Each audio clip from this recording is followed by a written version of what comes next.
Photo di video guys. Plano, wa na nilupad sa taas, na nagdagan sa highway, sa kadahan. Nani karon na itabok karon dire ang eroplano, na sa kalsada nagdagan, wala dito sa papawit. So ito po kayong trendingan dito sa Saudi guys. Yung tatlong eroplano na nag-travel sa highway from Jeddah to Riyadh. Diyan siya kinarga.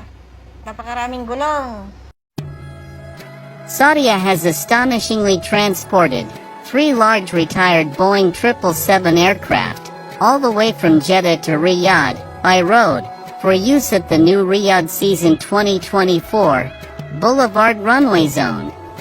The planes, aged over 25 years, covered the 850-kilometer journey by road, on very large trucks, after being stripped of their wings, fuselages, and useful parts.